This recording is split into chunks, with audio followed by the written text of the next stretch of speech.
Hello, beautiful people, and welcome to another episode of Conquering Cancer and Beyond. Today, I have the pleasure of interviewing Jessica Wells, who is a Hodgkin's lymphoma cancer survivor. Jessica is a licensed master social worker, earning her master's degree from Arizona State University. Child welfare and pediatric medicine, including hematology and oncology, are just a few of her areas of expertise. Jessica's passion for working with patients and families whose lives have been affected by cancer is fueled by her own personal cancer journey. She is an amazing person and has such great energy. I cannot wait for you to listen to her story. Welcome, Jessica, and thanks for sharing your journey with us. How are you doing today? I'm good. How are you, Priya? I'm doing good, Jessica. Jessica, we're going to start by talking about what age you were when you got diagnosed, what kind of cancer were you diagnosed with, and what kind of treatments did you go through? Okay. I was diagnosed when I was 26 years old with Hodgkin's lymphoma, stage 3. Um, and so I went through ABVD chemotherapy every other week for 6 months. And then I went through a month of daily radiation. I had a bulky mass in my chest, and my oncologist um, thought that it would be better suited if I had some radiation. So I went through 30 days of radiation. Wow, were those treatments every day, every other day? So the radiation treatments were every day, Monday through Friday for the month. And then the chemotherapy was every other Thursday for 6 months. Wow, that was a lot to go through, Yeah. especially at the age of 26.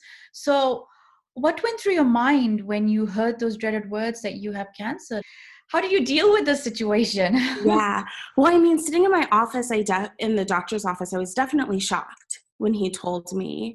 But in my mind, I'm like, I don't have time for this. I was working full time. I was in my master's program full time, and I had an internship. So I really didn't have time for cancer, which sounds crazy. So I was just like, I don't have time for this. How do we, get this thing going so I can just be done with it and kind of get back to life, get back to living? I had a lot going on at that time. Wow, that's a big change in the game for you right there. So were you living by yourself at the time? Did you have support through all this? How did Um, I was living by myself.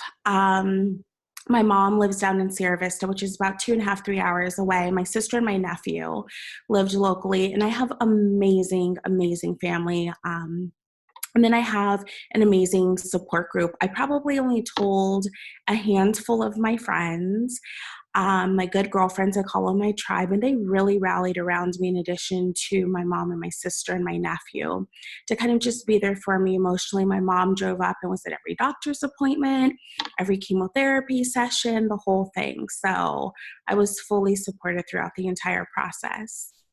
Wow, that's a lot to go through, Jessica. Yeah. Off to you. So, how did you manage to juggle, all this with your what you were studying and your internship? Like, how did you manage to do that? Because when you go through chemo and radiation, we get so exhausted, and Yeah. it's so hard keeping up with everything. Like, what was the one Right. that got you through all this? Um, I don't know. Now I sit back and I think about it and I'm like, oh my gosh, how did I do all of that? Yeah. Um, I think for me, I thought that if I didn't keep doing those things, that I would just sit at home and I feel like I would just kind of like have laid down and died. And so I feel like the fact that I had those things to keep me going was really helpful. I was working for Child Protective Services at the time and was already working for tens. So kind of played around with my schedule, had some flexibility. So on Thursdays, I would have chemo the majority of the day, go home, take a nap, try to eat if I could, and then drive to class. And I would have class for 3 hours. Um, I did let all of my professors know what I was going through, and they were willing to work with me if I needed to miss class or something like that. But for the most part, I just tried to nap as much as possible and just kind of get it all done. Yeah, I'm with you right there because even for me, when I was going through it, I thought, okay, I just need to do what I need to do. Definitely don't have the time for this right now, but you have to get through it. And when you look back at it, and same thing with me, I look back at it now and I'm like, wow, I went through so much. My body Yeah. went through so much. And at that time, you're just like, go, go, go. You have to get through it and you want to get to the other side as quick as possible. Yeah. So, Jessica, one thing that really, the reason why I do these interviews is because I feel like, when we are going through our treatments, when we're going through um, all the process of, trying to get the cancer out with the chemo, surgeries, we have doctors, we have nurses, we have the Mhm. support that we need. And then all of a sudden, when you're done with your last one, the doctor's like, okay, I'll see you in 6 months. Life should be back to normal. But life is never back to normal, right? Right. Figure out that what is our new normal, because Yeah. what we knew of life before this cancer and what life is going to be now is going to be very different. Right. So how did you figure all that out? Like, what did you do when you got to that point where you're like, okay, this is now all done, now I need to get my life back together? What was Mhm. that new life back together that you were trying to get? How did it change you? How did this experience change? It was hard because it was weird. I mean, you're having labs and seeing your doctor and getting treatment every other week. And then it's like, okay, yay, you're in remission. And then poof, you don't have to come back. And it's like, oh, see you in 3 months. And you're like, wait a minute, Yeah. like 3 months? Like, how are you going to know that I'm okay if Right. you're not seeing me every other week? Yeah. So you get attached to your treatment team. Like, they saved my life. So it was almost kind of going through this weird loss almost of, okay, how are you guys going to know I'm okay? And it's funny, I think about it, my port, I kept my port in because that was kind of like my crutch for me, where it was like, okay, if I take it out, then the cancer might come back. So I'm just going to keep it. And it got to the point where my doctor was like, okay, look, even if it were to come back, you've had this one in so long, we would still have to take it out and give you a new one. Like, it's okay, let's just take it out. So it took some adjustment period and just getting back to the new normal, and realizing that that is a thing, this new normal, and you're just trying to figure out life post diagnosis, where if you sweat during the night, it's like, oh my gosh, is this the cancer coming back? Night sweats, is that what it is? Or you feel a lump in your bump, it's like, oh my gosh, is this a lymph node that's swelling again? Or those types of things. So just learning to manage some of those anxieties and fears, you just kind of figure it out along the way. I know. I'm with you right there. I think it's like after you go through something like this, you're walking around with a sword on top of your head because you just don't know when it's going to drop Right. on you. But at the same time, I don't think we can live this way, right? We can't live in the fear that it will come back, because you know what? I feel like then you're attracting it. So it's like we'll just have to do what we'll have to do, Yeah. deal with it if it does come back. But in the meantime, we've got to live our life, right? Yes. And figure it out. So what's the one big thing that changed for you, after this diagnosis? Like what was the one thing before that you were doing or weren't doing that you are doing or aren't doing now? I think one of the things that, cancer changes you. It really does. And it puts things into perspective. And I find that things that were so important to me before, that were just these little small trivial things that would just make me upset or make me feel annoyed or those types of things, I got diagnosed and I was like, yeah, I don't even care about that. So you realize what's really important to you. You realize who really is there for you, and who, is willing to climb down in that dark place with you and be present with you and love on you until you're kind of ready and able to get over it. Um, so I think that just one of the biggest things I've had to do is just give myself some grace and realize, the pre-cancer Jessica is a little bit different than the current Jessica today, but I was able to land my dream job, which I didn't even realize was until I was diagnosed with cancer. So there's definitely been some small blessings, well, major blessings, I guess, along the way since being diagnosed, for sure. I I totally agree with you. I feel like, things happen in our lives for a reason. Mhm. So many of you amazing women that I have interviewed now, so I it's made me feel that I'm not the only crazy one who thought cancer was bringing a positive thing in my life, because after you go through something like this, it does make you realize how we, are always focusing on the things that don't really matter. And when Right. you go through something like this, it just, puts life in perspective and Mhm. makes you feel like, you don't have that much time. So you've got to do what it is that you love and passionately love to do. Yeah, absolutely. So what is it um, that it did for you? You just found your dream Um, job. So what is it that you're doing now? so I actually am a social worker at Ironwood Cancer and Research Center, which is the cancer that diagnosed and treated me.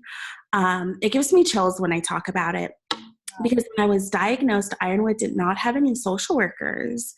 There was just a volunteer from the American Cancer Society, but she was only there on Tuesdays, and all of my appointments were on Thursdays. So that wasn't helpful. And so I remember kind of going through my master's program. It's a Master of Social Work, and taking a class called The Role of the Oncology Social Worker, and just kind of being like, there's supposed to be a social worker at the cancer center. There isn't one. And I remember telling my doctor, Dr. Kellogg, during one of my visits, I'm like, one day I'm going to come back and I'm going to be a social worker here. And he was like, yeah, okay. We're trying to have social workers. And so it's very serendipitous that I ended up at Ironwood. And it's just been such a huge blessing. And I think that it helped me understand why I went through the journey that I did, to be there to sit and be present with others and bear witness with them as they go through their journey. And it doesn't even feel like work. I truly, truly love my job. Wow. Do you sometimes believe or think that the reason why you went through this was because now when you are offering this service to others, you're talking from experience, right? And people Yeah. you would totally get what someone is going through because you've been through that situation. Yes. Because Yes. so many times I think we talk to people and unless you've been through something like chemo, radiation, and cancer, I don't think you'll get what others are going through. It's very difficult to try and even understand what it is that is going through their mind. Right. And I mean, I think that you can be empathetic and show up for people not having had cancer yourself. But I agree, there is a difference when you've had a direct experience and your life has been impacted and affected as well.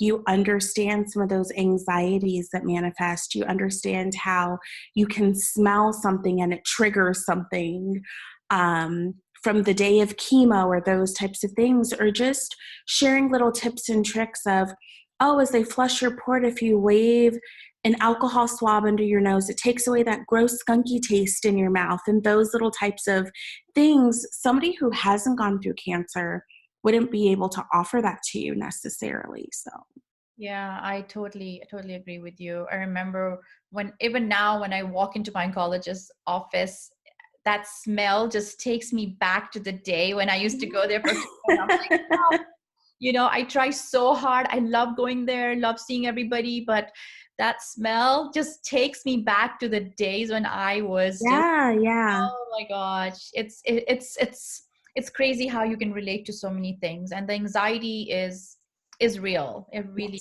Yes. is. So Jessica, tell us one thing that you'd like to share with somebody who unfortunately is starting with this journey. What is the one message or one thing that you'd like to tell them or share with them? I think my biggest thing would be to just give yourself some grace. I think sometimes, especially as women, we're very hard on ourselves, right? We have to check all the boxes, do all of the things. You set the bar, I raise it, that type of mentality. And then, boom, you get hit with this cancer diagnosis, and it's like someone's hitting this huge, like, red pause button, and you're like, wait a minute. And then it's like, go, go, go, lab scans, chemo, this, and you're thrown into this realm and you've lost control. and you start grasping at whatever it is that you can find that just gives you that sense of peace, that gives you that sense of, okay, I do have control over my life and those types of things. And sometimes we can then be hard on ourselves where it's like, oh, I used to be able to do XYZ and now I can't do that because I'm tired or I'm not feeling well or I have those symptoms, where you have to celebrate the small things that you're able to do. Now, I tell my patients all the time, okay, well, now today, like, your task may be you got out of bed and you laid on the couch. We're going to gold star and celebrate you for that. Yes, that may not be something that would have been your norm or something you would have done before, but now today, that's okay. You just have to be able to give yourself some grace moving forward and give yourself permission to just kind of take things at your own pace. Um, and just take it one day at a time. It can be overwhelming if you try to have it all figured out all at once. But just taking it one day at a time. Sometimes a day at a time is too much, a minute at a time, whatever it takes to kind of get you through those dark moments. Absolutely. It's been 2 years for me since I got done with my chemo, and my brain still runs faster than my body can keep up with. It's because Yeah. that's what it was before. I was run, run, run, like didn't really care and didn't worry. But now I just can't, and I'm stopped being hard on myself. I'm like, you know what? Yeah. I'm going to do what I can, and it is what it is, right? You Yeah. have to give yourself that time, and it might just end up being like this forever. It might change. I don't know, but Right. I'm not going to push it anymore. And that's Yeah. great advice. I think that is something that we should all, you don't even have to go through something like cancer, Right. anything like that. We just have to give our bodies and ourselves the break and the time that we really need to. Absolutely. Wow, Absolutely. this is amazing. Thanks for sharing your story. And I'm so, so excited and honored that I'm going to be sharing the stage with you on March 22nd to hear more Oh, thanks. fabulous story. This is Thanks. I'm so excited. So excited. the same here. Thanks, Jessica. Thanks, Priya.